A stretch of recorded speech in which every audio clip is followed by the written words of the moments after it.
Hi, it's Nuts Feinstein. Welcome back to these next entry of Hasidic Nurse's Notes. And today will be some concepts and also going into the Torah portion of this week.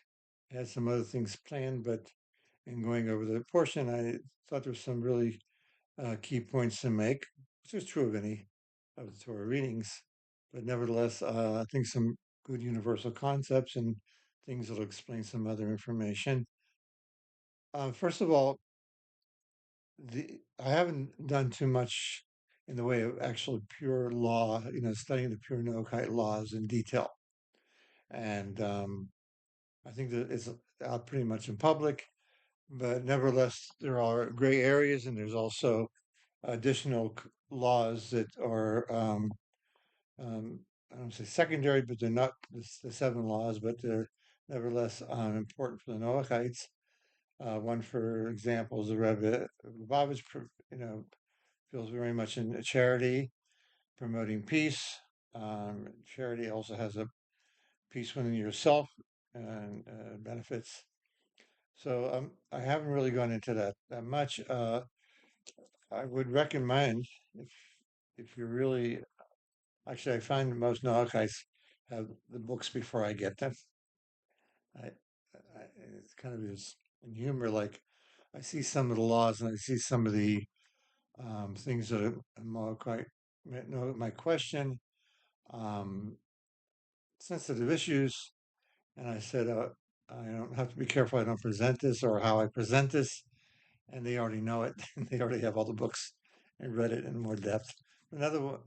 Otherwise, I recommend this, the Divine Code, Rabbi Moshe Wiener, Dr. Schulman, and it's very complete and delves into much of the aspects and the subjective things about Noahide.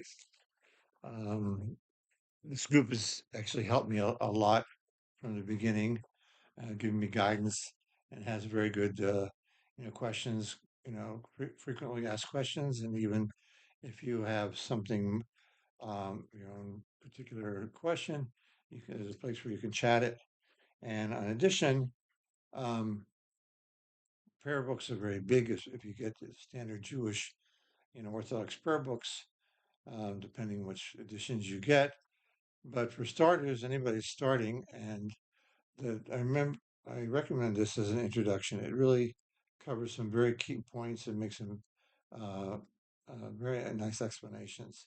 And you can get it online at Amazon. All the books are on Amazon. Um, I'm not under their employment, but if you ask me what I get my information from, a lot of it's from that.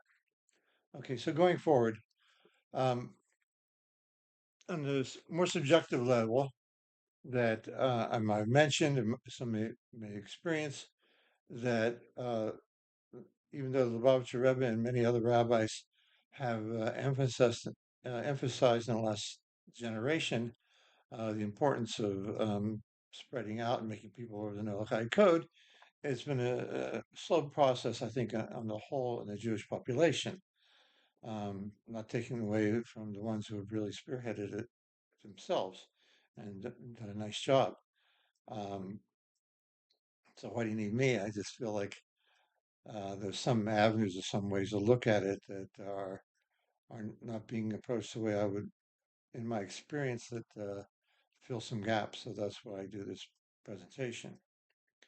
I will make mention though, is that I've been doing this close to 10 years off and on, and things I've experienced. And as I make this presentation, you can say, who am I talking to? Am I talking to a Noahide, a potential Noahide, or to a Jewish person? And that's a great question. I think a little bit of each. One, to give the Noahide confidence, and two, also to encourage any of the Jews that have not had a chance to really explore this. And because some of the superficial, outlooks, or real outlooks, justly so, may slow a person down. So I'll go on. Some of my experiences with dealing with the Noahites is number one. I don't try to find them. They find me, or they find, like I said, they already have the books. So a person who's made the journey from wherever he was and eventually coming up with Noahide, it's not always a direct shot, probably less than average. It's not a direct route, and they finally arrive at Noahide, which is a compliment to that person. And I think that a Jewish person should also have confidence and more confidence in where he's at. Not that he say wouldn't, but it's just a reinforcement how the public looks at Judaism, and much of the public, an important part of the public. So that relates some of these experiences. So the Noach, like say, the Noachites, either directly from calling a rabbi, or my name got on the internet because I did make a presentation in a seminar a while ago, and I guess once your name's on a publication or a newspaper, it gets out there. So they could contact us, and I think that's really a commendable um, attribute and demonstration of uh, special connection they have. Another thing is because of dealing with the Noachites and trying to figure out how to make presentations, I didn't realize some of the challenges, not positive, but so I come also to say that Noachite is a part of a Jewish concept. Noachites are not Jewish people, but they're following a Jewish teaching and God's will, God's teachings. So we're on the same team, okay? We're not outsiders. But the thing is that Jewish people are known as people who dwell alone. We do a lot to, keep that up. Nevertheless, we have all sorts of affiliations with people who are not Jewish, occupation, neighbors, um, business, education, wherever you find it. So Noachide is a tremendous bridge in that way. And so going forward, uh, say with the mixing, um, as you know, Jewish people are supposed to marry Jewish people. And so there's concern about um, the mixing in certain events. And I think once a Noachide begins to be aware of that, that he takes it very seriously, and knowing that this is a key factor in keeping the relationship where it should be. As a matter of fact, in one place in Canada, I went to a shul which was very open to Noahide, and the rabbi introduced me to a young man, and we were talking about this issue, the situation, and he says, as a matter of fact, he was, before him being introduced to Noahide, dating a Jewish girl, so a non-Jewish boy dating a Jewish girl. So once he became aware of the ramifications of Noahide and the relationships that should be or should not be, he told the girl that you need to follow your own religion and get more involved with it, and being Jewish. And as a result, they did separate. And I mean, they're close friends, and they look out for each other's welfare. And so that I say that Noahide conscience is impressive. Another situation I had was where I was having the Noahide class in a Orthodox shul, Hasidic shul, and so we had regular services, in the morning and afternoon and evening. Usually, afternoon evenings or either back to back or close together. There's a space in between to allow for the night's prayer to be said at night. Ideally, it's not only always done, and that it still falls within the acceptable limits. But nevertheless, I was having my class with the Noachites um, in the evenings, and it was um, not in the time of the prayer services. But as everybody knows, depending on the season, the sun goes down at different times, and therefore that affects when you have the latest afternoon service and the earliest evening services. So that separation was sort of like drifting together with the services in our class, the time wise.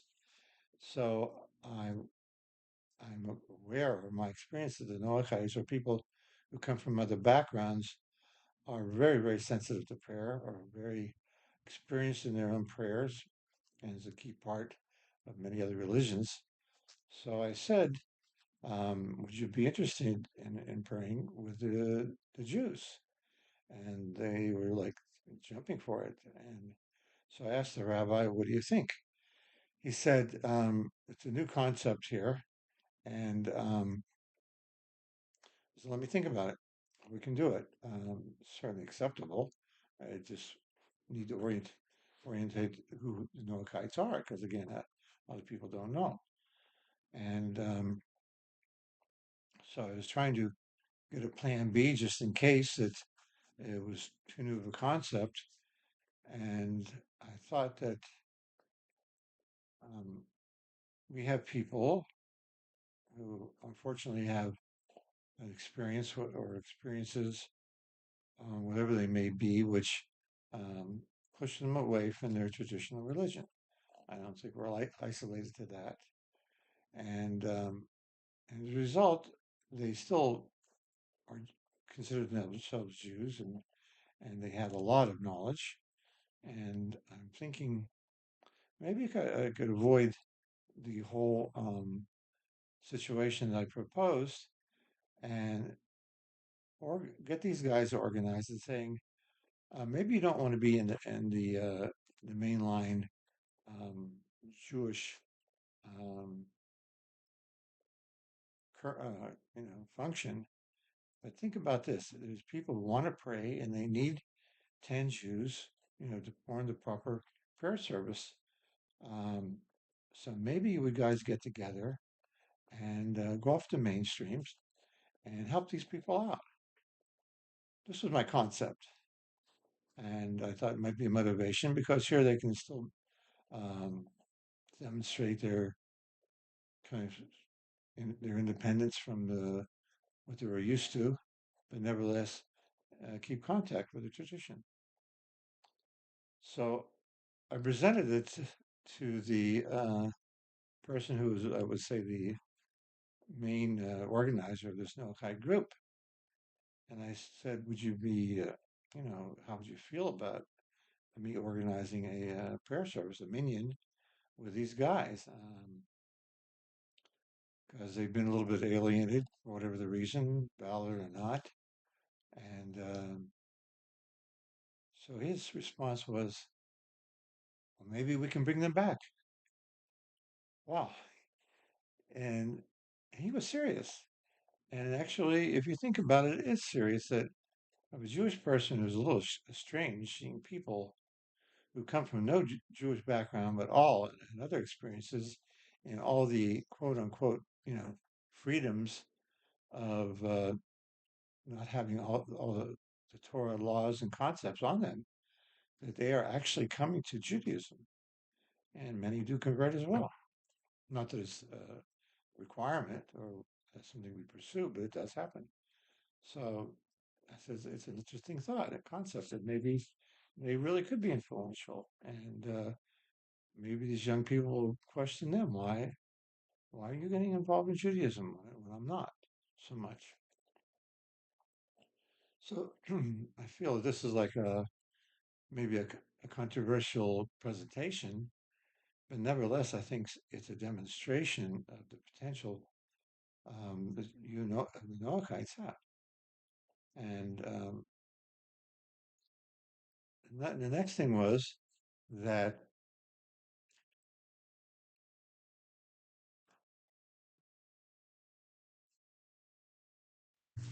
sorry, lost my place in my notes.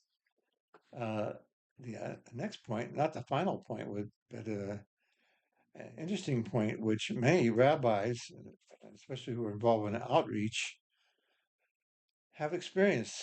Anytime I tell this story that I'm going to tell you, I will, without a doubt, if there's a group of rabbis who are involved in outreach, will say, "Yeah, I had the same thing happen to me, almost to the letter, or very similar." And that is that maybe you've seen it. We have Chabad. Again, I'm not a Chabad rabbi. I'm not a member of any organization, in outreach or otherwise. I'm a registered nurse, and I worked in that field for many years. So, but I nevertheless, they have what we call mitzvah tanks, and you may have seen them where you are. It depends where you went, but any major city, these are recreational vehicles, RVs, and you'll see signs and pictures with Jewish themes on it, and young people and older people on it, Jewish people, coming out in a shopping center or a busy street and trying to um, recognize Jews, or you Jewish, and bring them in and have them do a mitzvah, you know, an act of God's commandments, like we use tefillin or Shabbos candles for the women, and not that the men can't do that. And if there's a holiday like Passover, they make a hand out matzah. If it's Sukkot, where they have the huts, maybe you see the vegetation covered huts. They put one on a big pickup truck, and they have someone come and eat something and make a blessing. So this outreach, and they ask people if they're Jewish. And there have been times when some of the kids, um, in public or whatever the reason, don't want to get involved. And they may admit they're Jewish, but they don't want to do it, or they're silent. And lo and behold, if they're with a group of other, peers who are not Jewish, those peers will push them to do it. And they may be able to say no to another Jew, but they won't say no to someone who isn't Jewish. And I had a situation of that myself. That um, I ran into a doctor uh, in a certain locale, busy business district, and I was out there specifically to try to do this thing with a thing of lulav and esrog is for the holiday of Sukkot. And I brought that mitzvah to this doctor, and I knew he was Jewish. I don't think he was practicing that much, but I'd worked with him so often, and he wasn't going to say no. So he did it a little bit reluctantly, but he'd do it. He knew he couldn't say no. And right after that, it sort of sparked. He said, "Just a second, come with me." She drags me with my lulav into the bank. And as we come into the bank, I see a bank officer look near the door in his booth, looking up and seeing him, seeing the doctor, and me, and with my lulav. And the guy put two and two together, or one and one, and he starts getting up out of his seat and heading out of his office. And the doctor's going, "Murray, Murray, wait, you got to do this. No, I got a meeting, I got to go." "No, Murray, wait, it just takes a second." "No, I can't wait, I got to go." And he heads for the back door for the parking lot. And and this doctor's pushing me to do it. And we're going after him, and he's ahead of us, a few cars away. And all of a sudden, out of nowhere, you hear, "Come on, man, just do it." And he had no choice. He did it. So you guys have a lot of power.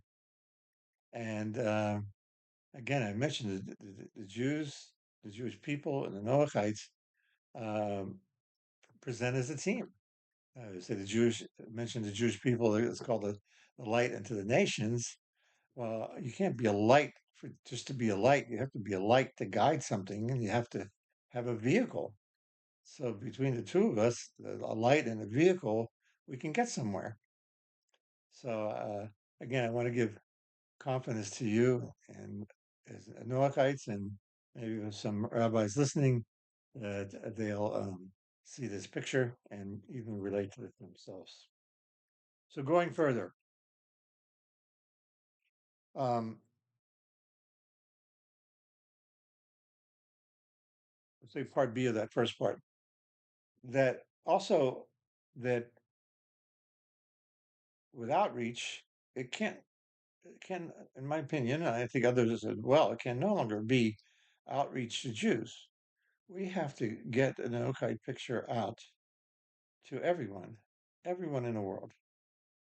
And how much more so is it evident in this era that even people who are disengaged from any religion, oftentimes that doesn't mean they're going to be an automatic atheist. And they're going to be looking for something that involves God, maybe in a way that's more benign for them or more acceptable. Or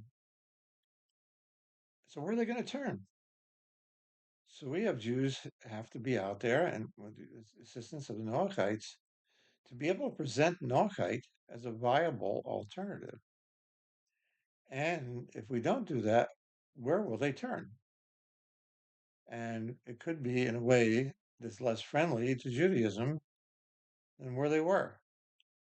Noahide obviously is more friendly to Judaism, so it's to our advantage in God's wisdom to take this opportunity to get Noahide into the world, and again to make the world a godly place, a place where God is recognized and God can reveal Himself as much as possible, with the guidance of the Mashiach, to be revealed in the world and fulfill, the purpose is to bring godliness back to the world, like it was at the time of creation. The next step is to touch upon this Torah portion. I'm running a little late, so this is called Shlach, or to send.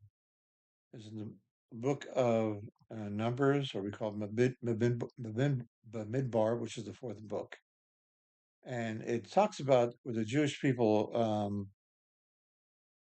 and without going into details, encouraged Moshe that they wanted to see the land of Canaan before they tried to conquer it. And this is, uh, I say, a natural tendency, a natural strategy. So here and Moses was told by God that the people should just go in, no questions asked. But he permitted uh, Moshe to go ahead and acquiesce. You're not going to see this in the exact script, but this is in the medrash or the explanations, and other things will justify it, that view or that teaching. So here, God says one thing, and the people say, well, according to the natural way of do things, we want to do things a little differently. This occurred at the Red Sea, where they were told to um, leave Egypt and go to Mount Sinai and receive the Torah. And ahead of them was the Red Sea. And they're thinking, do we have to fight? Do we give up and go back as slaves? Or there were a couple other alternatives. And they came to Moses. Again, they came to Moses and leader of the generation, which they recognized, and the person who had obviously a good relationship with God, and said, "What's going on? What do we do? Talk to God." And Moses did that, and God said,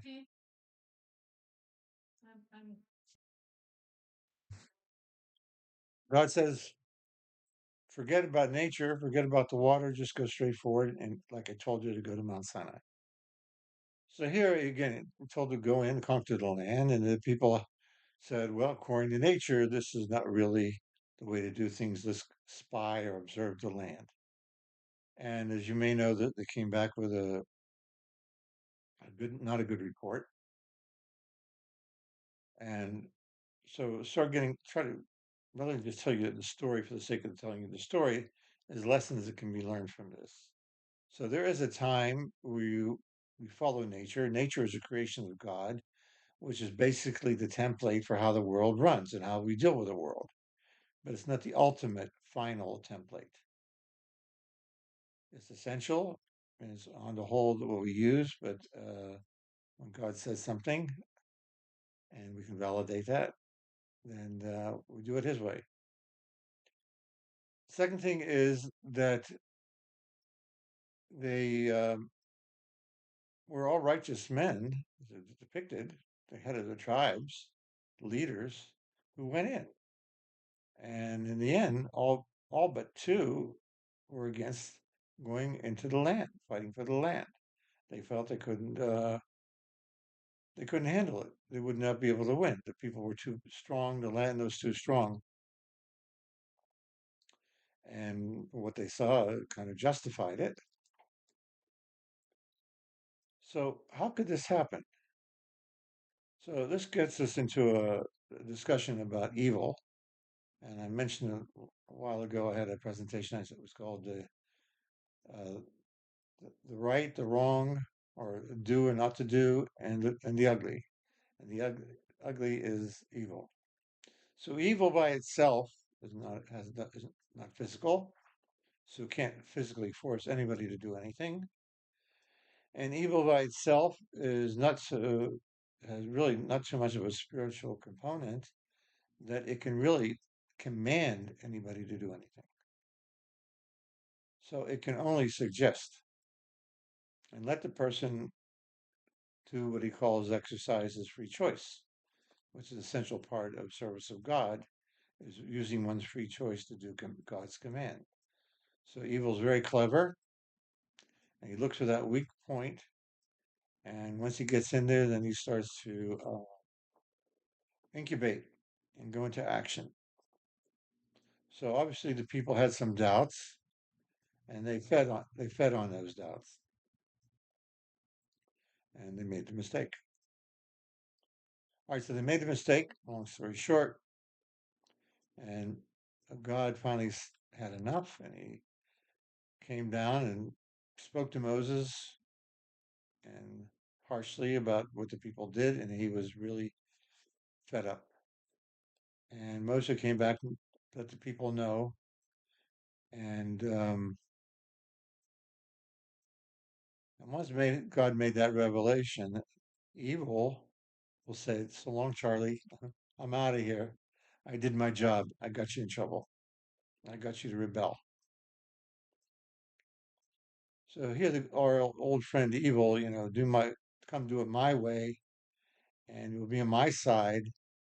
And when you finally do it his way, there is no side. He's gone. He did his job. So we have to take that template, trying to present that we have to go against inclinations that we know it's against God's will. And oftentimes, um,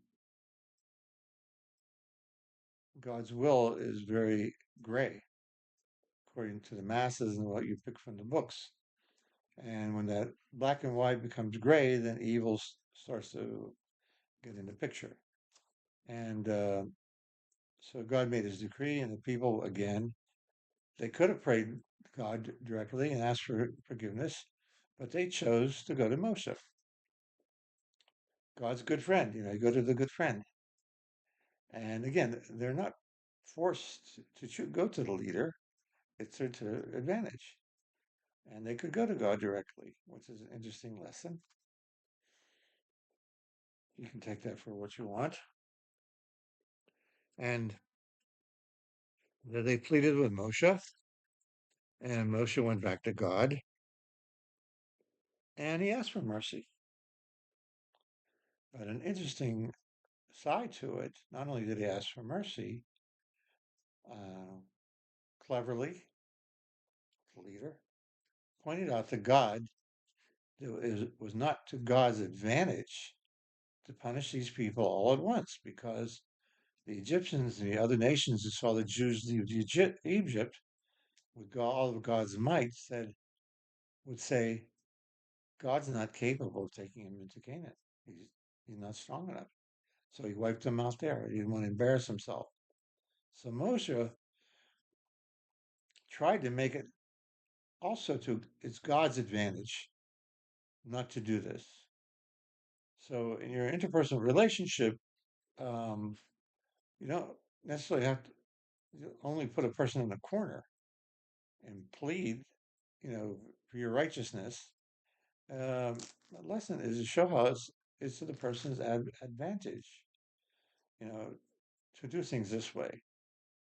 Now, part of God's favor, I mean, not to say he needs any favor, but he mentioned that all the people who would not, as a result, the punishment is that all the people who were in that generation uh, of the spies, and they were the ones that supported the spies' um, report and recommendations, except for Caleb or Caleb and Yefunah and Yeshua and Nun or Joshua, except for those two, they were sentenced that they will not enter the land of Israel, and they would die before that time would come.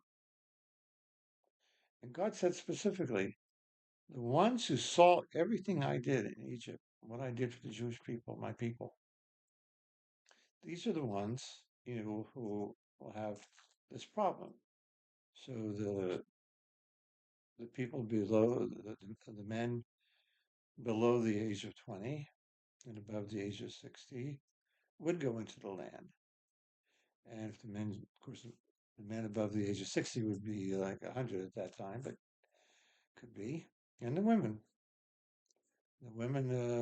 in their credit, always wanted the land and were able to get by the nonsense. So God is fair. It's a little rough, but it's a lesson that we learned also that when petitioning for help,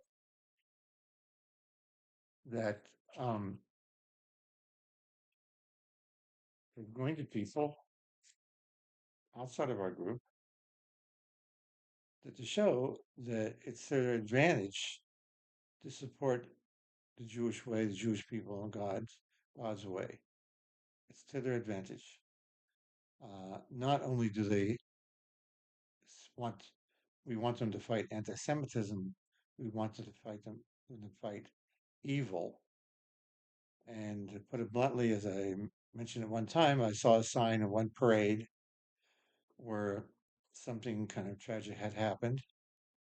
Not kind of, but, and the sign said, "First us, then you." And this occurred in an area where a Jewish person's had an unfortunate um, situation occur, and as a result, eventually the whole town suffered for it. And it's been well explained in the wars of the world. And not only did the Jews suffer, but the whole nation suffered even more. So I compliment you for being involved, looking into NOAHIDE, and hope you have confidence to continue with it and to see the great course you've taken. And so hope to meet again on this program and go forth and bring Mashiach, the revelation of God, and well-being to all mankind. Thank you.